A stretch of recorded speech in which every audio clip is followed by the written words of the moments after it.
Lori recalls how it began and why it can't go on. Lori ran and ran and ran. Ran more than she'd ever before, which was saying a lot, because Lori was always running towards her father's distant approval, running towards and on a table softball goal, running into a wall between her and Rochelle. In fact, one could argue Lori had never really stopped running, not since. "What's going on?" Moxie asked, in the middle of punching Sweaty's face. Sweaty, missing a tooth, shrugged. "No clue. This ain't one for me. This one ain't me for once."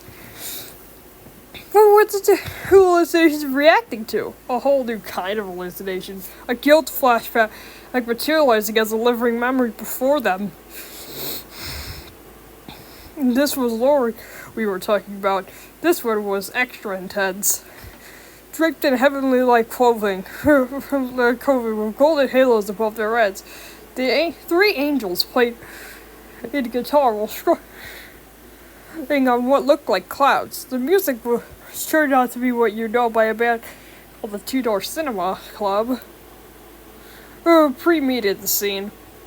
Loud yet eerily quiet, persuasive yet also soulful. Lori froze, gaping, and at first, Moxie and Sweaty were sure. They saw things like this all the time. But then Rochelle appeared, or at least a vision of Rochelle, towering and ethereal. She instantly commanded the attention of the room, as she swayed in her short green tuxedo, all inspiring, everlasting. Unlike me, staring down in shame, as the words of song filled the halls of her mind with strange longing self-inflicted. "Few weeks, I will get my time to realize it's right before my eyes," Lori sang quietly, but only a jerk Sweaty would have cared. As Lori voiced these words, she looked up at Rochelle. Everything, and she was not staring down at her, like a god stares down at an insect. And she scored at the perfect gaze.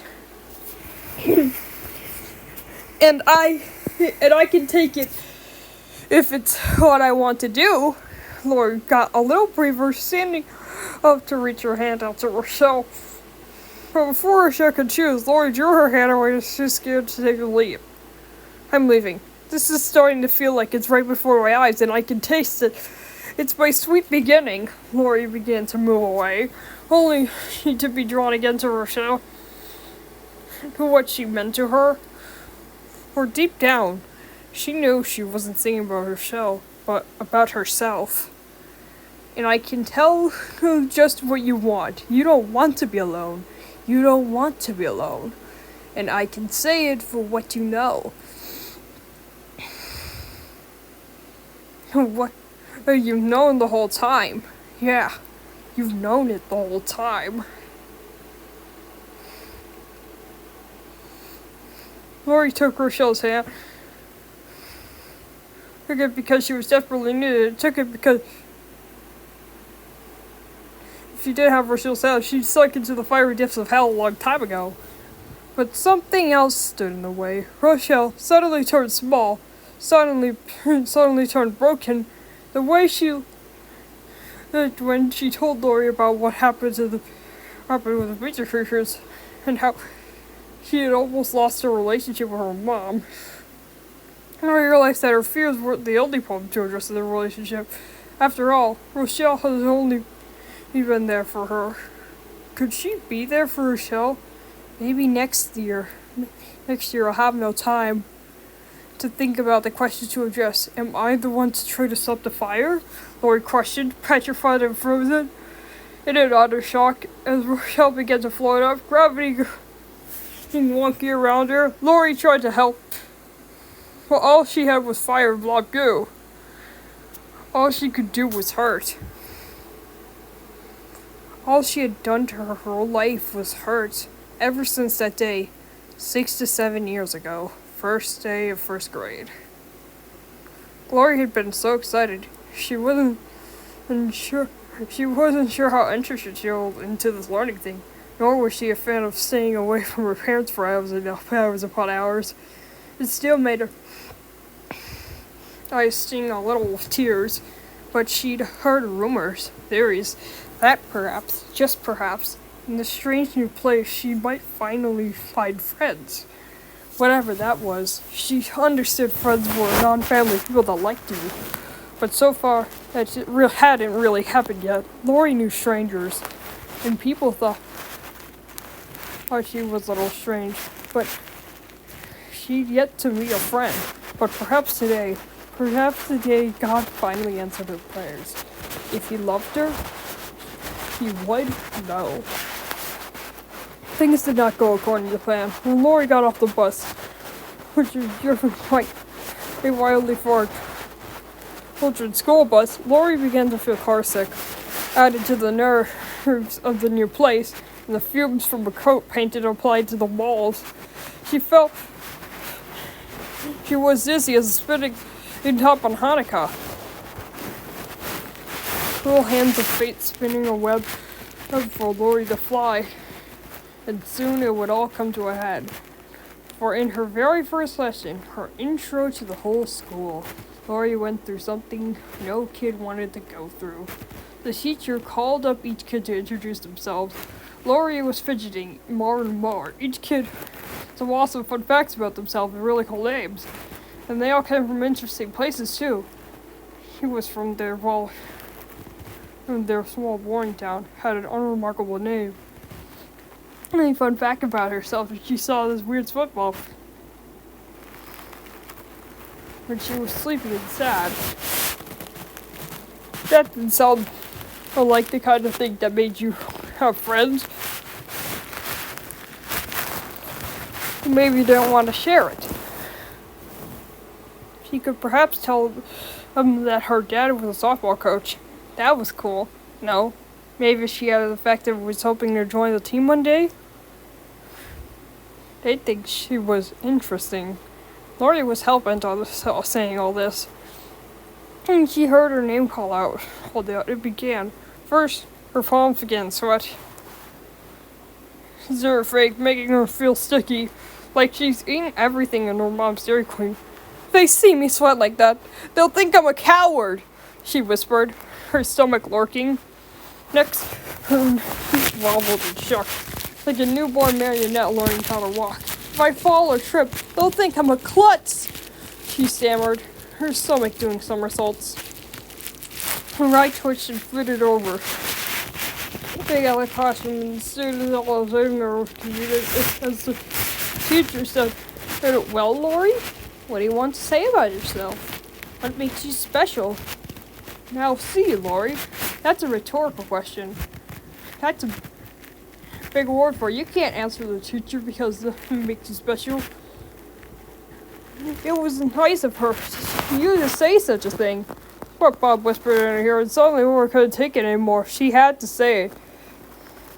Couldn't spit it out. She had to throw herself out there. Taking a deep breath, she opened her mouth. "My name is Look." And then that's when she threw up instead, all over the floor in her clothes. Now, the students didn't laugh, save one idiot who kept it to himself. The others just whispered sympathetically and stared in shock. That's not what Lori saw. Everything was magnified times 10. Whispers turned to exclamations of shock. What's wrong with her? Wide eyes turned into disgust. A disagreeable mocking chorus of laughter. The teacher leaned down and asked her if she was okay. Lori heard criticism. She couldn't help but agree. Running away, tears flowing down her like the vomit did. He dashed through the school halls, which felt towering and imposing. Shallows tinted her. She tripped and crashed on the floor, lucky not to be bleeding. As she looked up, the walls began to close in on her, her breathing heavy and ragged. As the anxiety attack set in, darkness enveloping her very soul, blobs of goo covering her, then, "Do you need help?" It was a simple request. Simplest of all, but to Lori, it equaled Samson's feat tenfold. Standing at the other side of the room, looking tall but not imposing, was a girl wearing colorful glasses and a green cap. She wasn't hesitatingly stepping towards Lori, kneeling down and offering her hand. "I'm Rochelle," the girl said. Lori wasn't sure how to respond with his kindness. Made out whatever came to her first. I was hoping to wow everyone with my introduction. I guess I did so. Lori then hit Rochelle and laughed and smiled. Not a pity or awkwardness, a real genuine smile. "Hey, good on you. Turn that around and laugh it off. I like that." Nervously, cheeks turning pink. Why does that smile make her feel like she was flying? Joel lifted her up and dragged her to the bathroom, offering her a change of clothes. "I'll always come up with backups, just in case. Who could change in there? I'll make sure no one comes in. If they do, they'll have to mess with my right hook." Lori showed off her fist, and Lori smiled. Still awkward, but happy. "Okay, thank you, Rochelle. Don't mention it. It's what anybody would do," Joe replied. But Lori to herself shook her head. Not anyone. Only angels," she whispered. Came out with her new clothes. She saw that they were a tad too small for her. Instead of mocking her, Rochelle sheepishly apologized. "Yeah, I'm probably a size 2 or smaller than you." "It's okay," Lori reassured her, meaning it. "I'm just happy I don't look like my grandma's cooking anymore." She laughed again, and Lori wasn't sure what she did right, but she hoped she'd remember. Suddenly, the direction of all were all gone, and all the place heavily left out was Rochelle. Yeah, Rochelle suddenly realized something. "Hey, I never asked. What's your name?" "Lori," Lori stammered, upset. It was an awesome sounding name. Lori was so pretty name. I like the sound of it. Lori. It's like a song. Joe enthused. "Then you're only tiny bit shy." Seeing as we already have two cool names to go, maybe we have more in common. What's your favorite thing in the playground?" Lori thought hard, as this was a very important question for a 6-year-old. She didn't want to let Rochelle down. After she had done her kindness of complimenting her name. "I like the swings. They make me feel like I'm flying with angels," she finally deduced, pleased with her choice. She silently nodded. "I like them too. As long as they don't go too fast. I can only handle heights so much." He added, thinking of her scary dream of a floating world. She just hoped it didn't sound too cowardly after all. Wicked. It didn't like going too fast and strong. Lori nodded, instantly understanding. "Oh, sure, I get it. We can go slow."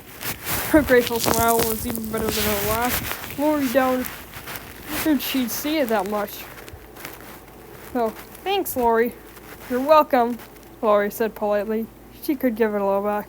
Suddenly, a silence reigned. Lori wasn't sure what she was supposed to do, but thankfully Rochelle had her back. She always had. "So maybe when school's over, we can go to the swings?" Rochelle suggested, looking at her dirty and torn shoes. He nodded so hard she got dizzy again. "I'd love to. That is, if you would." "I would!" "And I'll see you there." Rushing off as Rochelle grinned. "Okay!" They both then to themselves, but she's nice. I like her. But that was exactly that. Rochelle had seen Lori that day, as she talked the last 6 years. But Lori, could she finally save Rochelle?